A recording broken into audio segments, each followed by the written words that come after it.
ভারতের সংবিধানের ৩২৬ নম্বর ধারায় বলা হচ্ছে স্বাধীন দেশের নাগরিক ভারতের নাগরিক হতে হবে, ১৮ বছরের ঊর্ধ্বে হতে হবে। সেই ভোটদানের স্বাধীনতা আছে। আপনার ভোটদানের মাধ্যমেই দেশের প্রধানমন্ত্রী তৈরি হয়, আপনার ভোটদানের মাধ্যমেই রাজ্যের মুখ্যমন্ত্রী তৈরি হয়, আপনার ভোটের মাধ্যমেই আপনার এলাকার জনপ্রতিনিধি তৈরি হয়, আপনার ভোটদানের মাধ্যমেই আপনার পঞ্চায়েতের প্রধান তৈরি হয়, আপনার ভোটের মাধ্যমেই আপনার বুথের মেম্বার তৈরি হয়। সুতরাং আপনার হাতে এই পাওয়ারটা, সংবিধান এত বড় পাওয়ার দিয়েছে, এত ক্ষমতা দিয়েছে, আপনি সেটাকে সঠিকভাবে ইউজ করতে পারছেন না বলে স্বাধীনতার ৭৯ বছর পরেও আমাদেরকে এখনো বলতে হচ্ছে কেন আমার বাচ্চাগুলো যখন স্কুলে যায় ওই টয়লেটটা কেন এখন ক্লিন নাই। এখনো বলতে হচ্ছে আমি যখন হসপিটালে যাচ্ছি কেন আমি ঔষধ পাচ্ছি না। এখনো বলতে হচ্ছে আমি কৃষক কেন বিলো 8,000 মাস গেলে ইনকাম করছি। এখন আমাদেরকে এই নিয়ে চর্চা করতে হচ্ছে। তাই বাংলার মানুষ, বোদায়ের মানুষ সজাগ হন, সতর্ক হন, ধর্মীয় মেরুকরণের ফাঁদে পা দেবেন না। আপনাদের অধিকার আপনারা প্রতিষ্ঠিত করুন। আপনারা সঠিক জায়গায় ভোট দিয়ে আপনাদের প্রতিনিধিকে আইনসভার মধ্যে পাঠান। একজন হলো আইনসভার মধ্যে গিয়ে বলে পুরো বাংলাকে হিলিয়ে রাখতে পারে, তার জ্বলন্ত উদাহরণ ভাঙড়ের বিধায়কের কাছ থেকে আপনারা দেখে নেন। আপনাদের বলবো আগামী দিন আসছে, আমডাঙ্গা থেকে আপনাদের জনগণের জনপ্রতিনিধি পাঠাবেন। আমডাঙ্গা থেকে বিধায়ক গিয়ে দেশের আইন রাজ্যের আইনসভার মধ্যে গিয়ে আমডাঙ্গার মানুষের চাওয়া পাওয়ার কথা বলবে, আমডাঙ্গার মানুষের অভাব অভিযোগের কথা বলবে, আমডাঙ্গার মানুষের ভালো কি হবে তার কথা বলবে। আমডাঙ্গার শিক্ষা প্রতিষ্ঠান, আমডাঙ্গার স্বাস্থ্য কেন্দ্র, আমডাঙ্গার সম্প্রীতি, আমডাঙ্গার ঐক্য, আমরা এক কথায় আমডাঙ্গার মানুষ যাতে ভালো থাকে, যেখান থেকে তৈরি হয় সেই জায়গাটির নাম হচ্ছে আইনসভা, বিধানসভা। তাই আগামী 2026 আসছে, আমরা আমডাঙ্গা থেকে আমাদের মধ্যে থেকে এমন একটি লোককে নির্বাচিত করে আইনসভায় পাঠাবো, যে আইনসভায় গিয়ে অন্য কিছু বলুক আর নাই বলুক আমডাঙ্গার মানুষের ভালো থাকার কথা বলবে। বোদায় এসেছি মানে বোদাই এলাকার নামের সাথে সাথে একটি নাম খুব কানে বেজে ওঠে, সেটা কি এখানকার হাই স্কুল। ঐতিহ্য এখানকার উত্তর 24 পরগনা জেলার একটা গুরুত্বপূর্ণ হাই স্কুল। কিন্তু দুর্ভাগ্য আমাদের, একটু খোঁজ নিয়ে যদি আমরা এই অঞ্চলের মানুষজন দেখি তাহলে দেখলে দেখা যাবে যেই পরিমাণে শিক্ষক ছাত্র রেশিও মেনটেন হওয়া দরকার, অর্থাৎ ছাত্রর সংখ্যা অনুযায়ী শিক্ষক দেওয়া দরকার, তার কিঞ্চিত পরিমাণ হচ্ছে না। ফলে ছাত্রের সংখ্যা বেশি কিন্তু উল্টো দিকে দেখছি টিচারের সংখ্যা কম।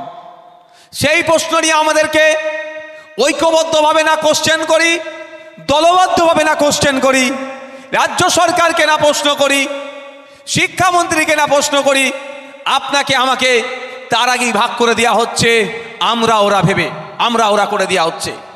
একদিকে শুভেন্দু অধিকারী, অপরদিকে মমতা ব্যানার্জি, এই দুইজন মিলে, এদের দুই বর্তমান যে দুটো দল আছে, এরা মিলে পশ্চিমবাংলার অগণিত মানুষ, সহজ সরল সাদাসিধে মানুষকে এরা বারবার বোকা বানিয়ে দিয়ে যাচ্ছে।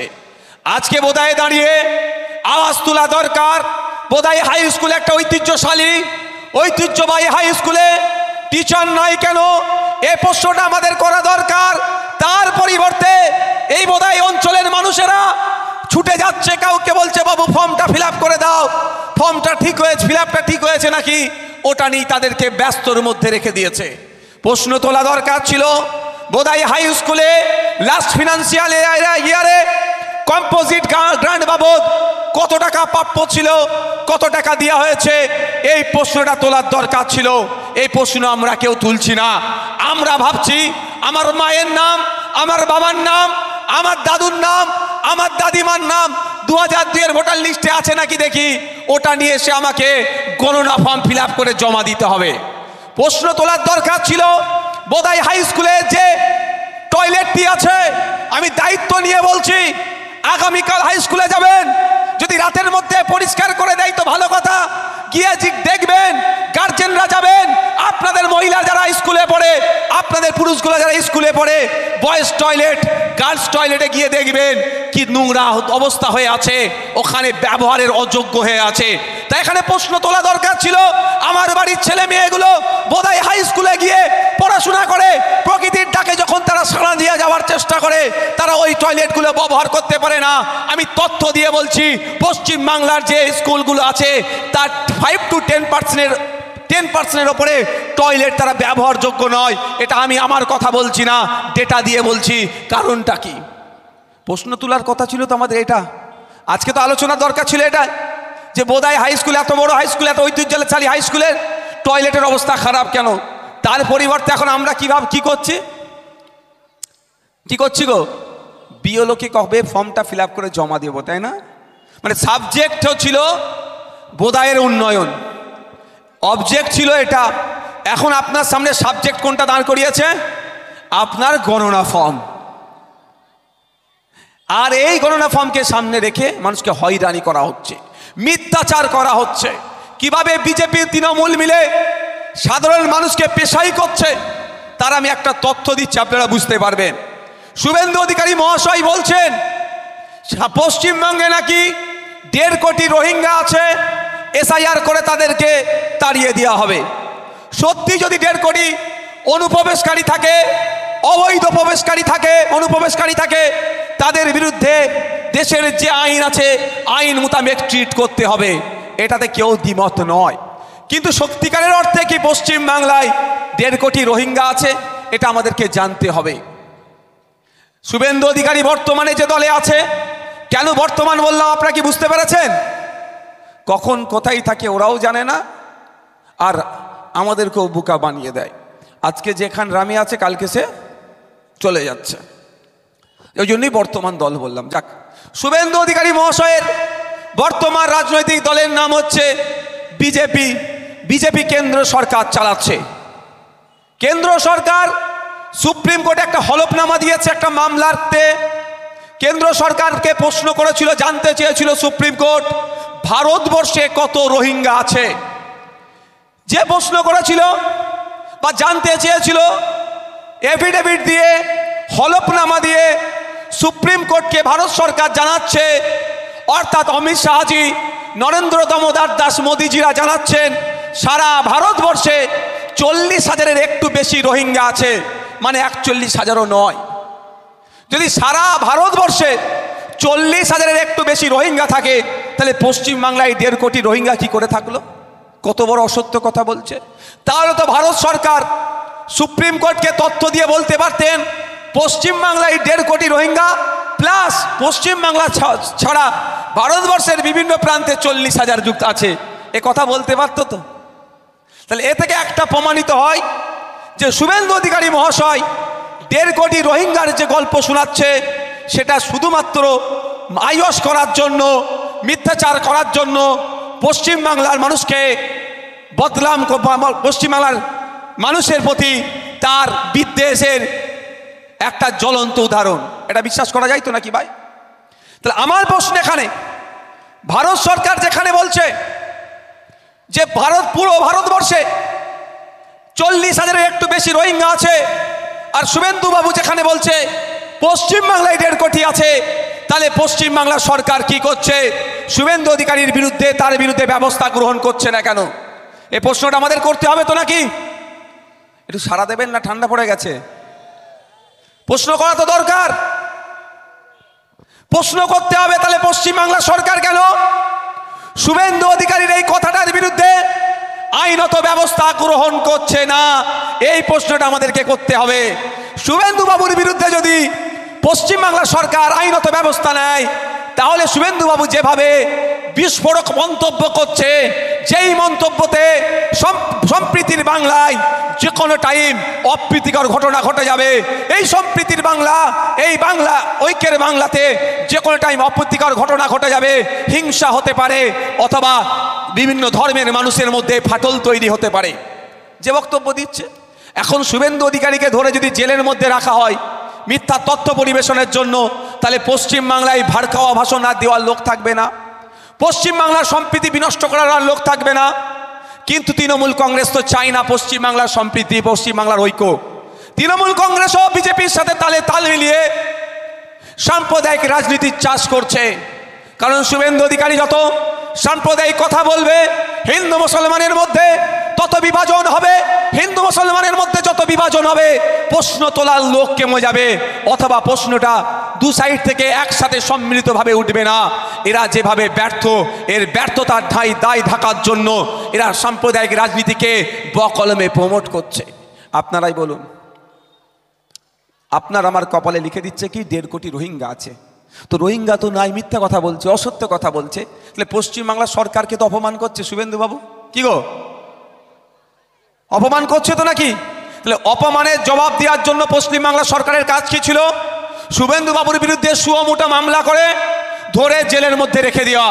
শুভেন্দুবাবুকে জেলের মধ্যে রেখে দিলে পশ্চিমবাংলায় আর হিন্দু মুসলমানের মধ্যে বিভেদ লাগবে, এই কথা বলার কেউ সাহস দেখাতে পারবে না। কিন্তু তৃণমূল কংগ্রেস চায় না পশ্চিমবাংলার সম্প্রীতির মাটি, ঐক্যের মাটি, হিন্দু মুসলমান কাঁধে কাঁধে মিলিয়ে বসবাস করুক। তৃণমূল কংগ্রেস চায়, বিজেপি চায় হিন্দু মুসলমান আলাদা হয়ে যাক, ওদের ভোটটা আমরা ভাগ করে নেব, আর 5 বছর ধরে মানুষকে বোকা বানিয়ে রাখবো। তাই আমাদের ঐক্যবদ্ধ হতে হবে। একদিকে শুভেন্দুবাবুদেরকে জবাব দিতে হবে, উল্টো দিকে মমতা ব্যানার্জিদেরকে জবাব দিতে হবে। আমাদের প্রশ্ন তুলতে হবে, কে হিন্দু, কে মুসলমান, কে দলিত, কে আদিবাসী, কে নমশূদ্র, কে মতুয়া দেখার দরকার নাই। এই বোদায়ের মাটিতে দাঁড়িয়ে বোদায়ের হাই স্কুলের পরিকাঠামোর পরিবর্তন করতে হবে। এখানে ছাত্র শিক্ষক রেশিও মেনটেন করতে হবে। এখানকার স্বাস্থ্য পরিষেবার মান উন্নয়ন করতে হবে। এখানের কৃষকের গড়াই বাড়াতে হবে। এখানে কোনো পরিবহনের ব্যবস্থার উন্নতি করতে হবে। এ দাবি আমাদেরকে তুলতে হবে। তার পরিবর্তে আমরা কি করছি? আমরা ওদের খেলাতেই মিশে যাচ্ছি। ওরা আমাদের যে খাবার খাওয়াচ্ছে আমরা সে খাবার খেয়ে নিচ্ছি। এত ঝিমি আছেন কেন আপনারা? বক্তব্য শেষ করে দেবো? তাহলে আমাকে ভাই রিয়াকশান দিতে হবে। আমি পেটের জ্বালায় রাজনীতিতে আসিনি, আর ক্ষমতা দখলের জন্য রাজনীতিতে আসিনি। আমি আমি আমাদের আলিয়া ইউনিভার্সিটিতে আমার ডিপার্টমেন্টের আমি অ্যাডমিশন নিয়েছি গ্র্যাজুয়েশনে। ফার্স্ট দিনই একটা টিচারের সাথে পরিচিত হয়েছিলেন, প্রফেসরের সাথে। তা ক্লাস নিতে একদিন তিনি বলছেন, পড়াতে আমাদেরকে বলছেন, তোমরা সব বুঝতে পারছো তো? আমরা বললাম স্যার হ্যাঁ। কিছু বললো স্যার হ্যাঁ, আর কিছু চুপ করে গেল। মাস্টার সাহেব বইটা বললো, মনে হয় আমি ঠিক করে পড়াতে পারছি না, তাহলে আজকে শেষ করে দিই। আর বলেছিল আমার প্রফেসরের কাছ থেকে আমার একটা শিক্ষা। প্রফেসর কি শিক্ষা দিলেন? রিয়াকশান যত ভালো হবে তাহলে মনে হবে যে আমি পড়াচ্ছি তত ভালো। তো আপনাদের দিক থেকে রিয়াকশান যত ভালো আসবে আমার মনে হবে আমি কিন্তু সমাজের জন্য কিছু বলছি। আমি ক্ষমতা দখলের রাজনীতিতে আসি না। আমার ক্ষমতা হবে, আমি মিনিস্টার হব, আমি মন্ত্রী হব, ও স্বপ্ন আমার নাই। আমি যদি মন্ত্রী হওয়ার জন্য পলিটিক্সে আসতাম তাহলে আমি এখন 2টো মন্ত্রী নিয়ে এখানে হয়তো হাজির হতাম, কিন্তু ওটা আমার দরকার নাই। আমি মানুষের পাশে থাকবো, মানুষের সাথে থাকবো, মানুষের হয়ে কথা বলবো। সে যে কোনো জাত, ধর্ম, বর্ণ আমার কাছে সেটা বড় প্রশ্ন নয়। আমার কাছে প্রশ্ন এটাই যে কোনো মানুষের সাথে যদি অত্যাচার অন্যায় হয়, যে মানুষ অত্যাচারের শিকার তার পাশে দাঁড়াবো। যে অত্যাচার করছে সামনেওয়ালা যত শক্তিশালী হোক না কেন তার বিরুদ্ধে আমি লড়াই সংগ্রাম জারি রাখবো। তাতে একবার কেন, যদি 100 বার আমাকে জেলে দেয় আমি দ্বিধা কণ্ঠরোধ করব, আমার কণ্ঠরোধ হবে না। 100 বার আমি মানুষের জন্য জেল খাটতে প্রস্তুত আছি। আপনারা, আমি অবাক হয়ে যাচ্ছি কি পরিস্থিতির মধ্যে দিয়ে চলছে। আজকে আমাদের প্রশ্ন করা দরকার যে এখানে মধ্যে আপনার বারাসাতের মাটি, আমডাঙ্গার মাটি, মধ্যম গ্রামের মাটি, এই মাটিতে আজকে কিভাবে অন্যায় অনাচারের চাষ হচ্ছে এটা বন্ধ করার জন্য প্রশ্ন করা দরকার। সেই প্রশ্ন আমরা করছি না, উল্টে আমরা স্রোতের সাথে গা ভাসিয়ে দিচ্ছি। তাই বন্ধুগণ, আমাদের একটু ভাবতে হবে। নির্বাচন আসলো, হই হই করলেন, কেউ বলছে বিজেপিকে আটকাতে হবে, কেউ বলছে তৃণমূলের হাত থেকে বাঁচতে হবে। এই বিজেপিকে আটকাবার নামে আপনার কাছ থেকে তৃণমূল ভোটটা লুট করলো, আর তৃণমূলের অত্যাচার থেকে বাঁচানোর নামে বিজেপি আপনার কাছ থেকে ভোটটা লুট করলো। প্রকৃত অর্থে দেখুন, দুজন দিনের শেষে এক জায়গায় বসে গল্প করছে আর আপনাকে আমাকে লড়িয়ে দিচ্ছে নিজেদের মধ্যে।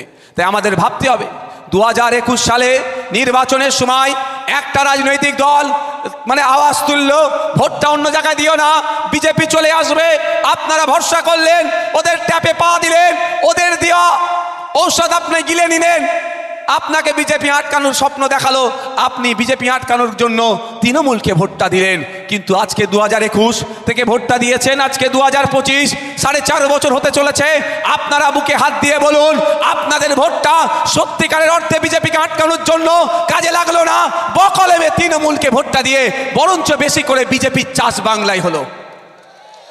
আপনারা বলুন, আজকে বিজেপি আর একটা দল, তৃণমূলের এই নোংরামি, তৃণমূলের এই হিংসা, তৃণমূলের বোম গুলি পিস্তল, তৃণমূলের এই অন্যায়, তৃণমূলের এই কাটমানি, তৃণমূলের এই অত্যাচার, তৃণমূলের এই অনাচার বন্ধের জন্য বিজেপি বলেছিল আমাকে ভোটটা দাও, আমি এই তৃণমূলের বিরুদ্ধে ব্যবস্থা গ্রহণ করব। ব্যবস্থা গ্রহণ তো দূরের কথা, বরঞ্চ তারা মাখামাখি হওয়ার পরে অবশেষে একজন জেল থেকে বার হতে বাকি ছিল, সে পার্থ চ্যাটার্জি, তাকেও তারা জামিনের ব্যবস্থা করে দিল। লাভটা কি হলো? আপনার 5টা বছর নষ্ট হলো। আপনি চাইছেন কি? একটা ভালো সরকার, তাই না? আপনি ভোটটা কেন দেবেন? আমি চোর ডাকাতের কথা বাদ দিয়ে আজকে এই প্রসঙ্গে আলোচনা করব। কারা শুনতে রাজি আছেন হাত তুলুন তো। আমি এই বিষয়টা নিয়ে একটু আমাদের সিস্টেমটা নিয়ে একটু আলোচনা করব। আপনারা শুনতে রাজি আছেন? হাত তুলে দেখান তো, শেষের দিকে যারা আছে রাজি আছেন আপনারা? আমি একটু সিস্টেম নিয়ে আজকে আলোচনা করতে চাই। মায়েরা, চোর ডাকাত কে নতুন করে বলতে লাগবে? কেউ বলতে লাগবে চোর ডাকাত কারা এখানে? মানে রাজ্যে যারা দেশে আছে, একটা চোর একটা ডাকাত। ভোট চোর, ওটা ভোট ডাকাত। গত কয়েকদিন আগে বিহারে নির্বাচন হয়েছে। টোটাল বিহারে ভোটারের সংখ্যা কত জানেন? 7,42,00,000। আর কতজন ভোট দিয়েছে জানেন? 7,45,00,000। 3 লাখ শুধু ভোট বাড়েনি, ভোট বেড়েছে তো 3 লাখ। আর একটা তথ্য শুনলে আপনি হয়রান হয়ে যাবেন। কি বলুন তো? ভোট পুলিং হয়েছে 66.67%। 67ও নয়, 66.67%। আর কি দেখাচ্ছে? 110% ভোট হয়েছে। মানে 2,30,00,000 ভোট কোথা থেকে আসলো রে বাবা? মানে ওটা ডাকাত, ওটা হচ্ছে ভোটের ডাকাত, এটা ভোট চোর। এটা বলতে কোনটা? অর্জুন সিং যখন কখন কোন দলে থাকে তাদের দলের কথা বলছি। মানে অর্জুন সিংকে যদি ভোট চোর বলে, দুদিকে ওর গায়ে লাগবে। কেন বলেন তো? ও কখন কোথা থাকে উনি নিজেও জানে না। যাক, আজকে আমি একটু ওই চোর ডাকাতদের প্রশ্ন না গিয়ে আমি একটু সরকার নিয়ে আলোচনা করতে চাই। একটু শুনবেন? দেখুন, সরকারটা আমি আজকে প্রশ্ন করছিলাম আপনাদেরকে, বলছিলাম যে বোধহয় হাই স্কুলে টিচার নাই। কম্পোজিট গ্রান্ট নিয়মিত যেটা দেওয়ার কথা সেটা পাচ্ছে না। কম্পোজিট গ্রান্টগুলোকে নিয়ে কি হয়? স্কুলে আজকাল নেবেন কোশ্চেন ছাপাই, চক ডাস্টার হ্যান ত্যান যেগুলো আছে, ইলেকট্রিক বিল পর্যন্ত কম্পোজিট গ্রান্টগুলো থেকে দেওয়া হয়।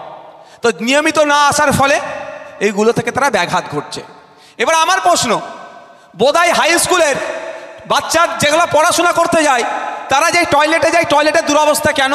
এর জন্য দোষী কে? বলুন একটু, দোষী কে? হ্যাঁ, আপনি আমি টিএমসি নেকে পরে দোষ দেবো। এইখানে আপনার সাথে আমার ডিফারেন্স। দোষী কে? আপনি আমি দোষী, যারা ভোট দিয়ে তৃণমূলকে ওই শিক্ষামন্ত্রী বানিয়েছে, যারা তৃণমূলকে দিয়ে ভোট দিয়ে সরকার তৈরি করেছে, তারাই তো দোষী।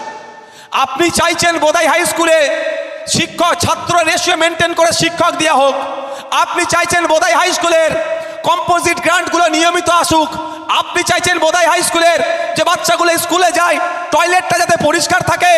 এক কথাই বোধহয় হাই স্কুলের ঐতিহ্য ফিরে আসুক, পঠন পাঠনের ব্যবস্থা ঠিকঠাক গড়ে উঠুক। শুধু মিড ডে মিল খেয়ে বাড়ি আসুক এটা নয়, সাথে সাথে বাচ্চারা পড়াশোনা করুক, এটা আপনি আশা করছেন। কিন্তু দায়িত্ব কার হাতে তুলে দিচ্ছেন? তারা যারা চাইছে এই স্কুলটাকে বন্ধ করে বেসরকারিকরণ করবেন, তাদের হাতে যদি তুলে দেন দায়িত্ব, তো আপনি ভুল জায়গায় দিচ্ছেন।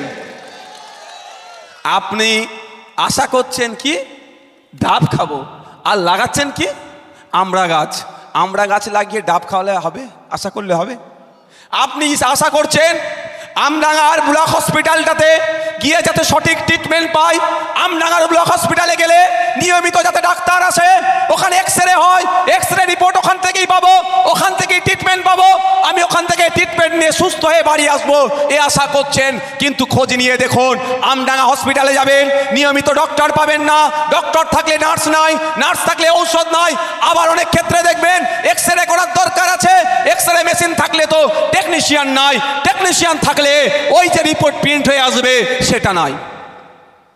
এটা কি সরকার? সরকারটার কাজ কি? সরকারকে আপনি তৈরি করেছেন, আপনার ভোটে সরকার তৈরি হয়েছে।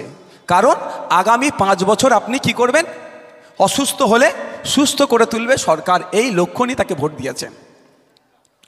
আগামী দিনে আপনি স্কুলে আপনার বাচ্চাটাকে পাঠাবেন, ওখানে শিক্ষার পরিবেশ থাকবে, আপনার বাচ্চাটি ওখানে পড়াশোনা করে বুনিয়াদী শিক্ষা থেকে শুরু করে সে শিক্ষা অর্জন করবে। এই জন্য সরকার তৈরি। এটা পাচ্ছেন কি? এই কারো কি অসুবিধা হচ্ছে না কি বলো তো? তো ওটা কারা লাফালাফি করছে ওখানে? ধরে বার করে দাও একদম।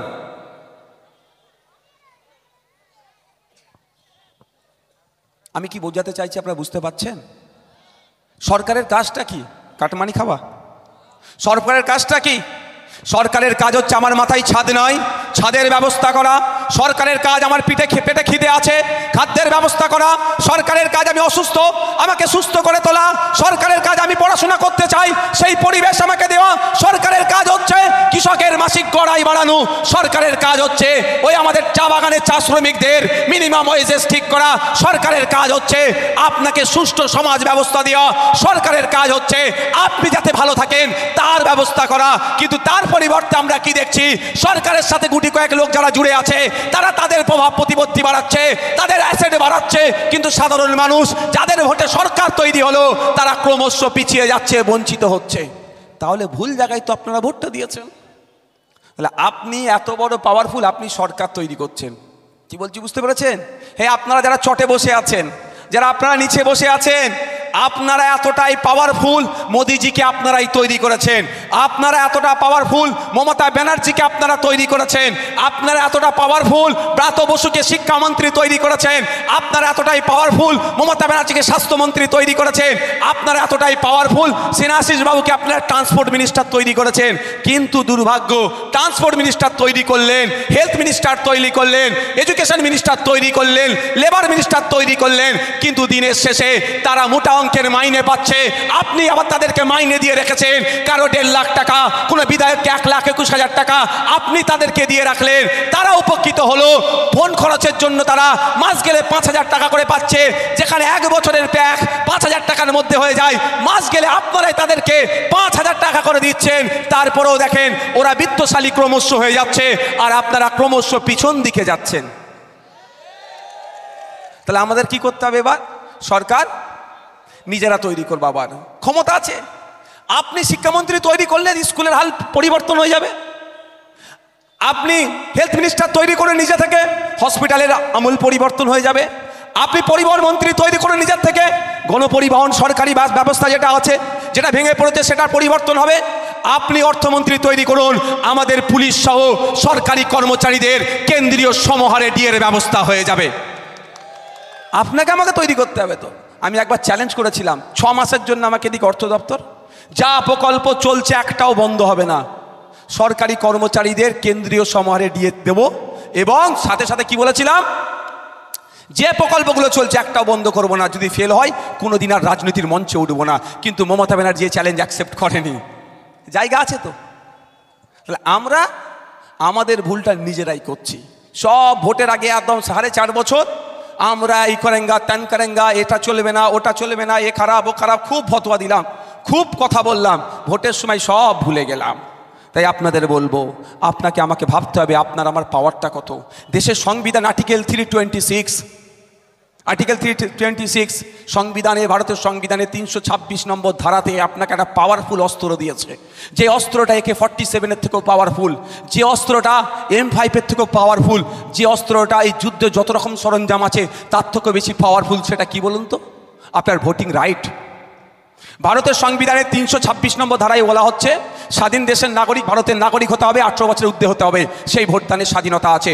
আপনার ভোটদানের মাধ্যমেই দেশের প্রধানমন্ত্রী তৈরি হয়, আপনার ভোটদানের মাধ্যমেই রাজ্যের মুখ্যমন্ত্রী তৈরি হয়, আপনার ভোটের মাধ্যমেই আপনার এলাকার জনপ্রতিনিধি তৈরি হয়, আপনার ভোটদানের মাধ্যমেই আপনার পঞ্চায়েতের প্রধান তৈরি হয়, আপনার ভোটের মাধ্যমেই আপনার বুথের মেম্বার তৈরি হয়। সুতরাং আপনার হাতে এই পাওয়ারটা, সংবিধান এত বড় পাওয়ার দিয়েছে, এত ক্ষমতা দিয়েছে, আপনি সেটাকে সঠিকভাবে ইউজ করতে পারছেন না বলে স্বাধীনতার 79 বছর পরেও আমাদেরকে এখনো বলতে হচ্ছে, কেন আমার বাচ্চাগুলো যখন স্কুলে যায় ওই টয়লেটটা কেন এখন ক্লিন নাই। এখনো বলতে হচ্ছে, আমি যখন হসপিটালে যাচ্ছি কেন আমি ঔষধ পাচ্ছি না।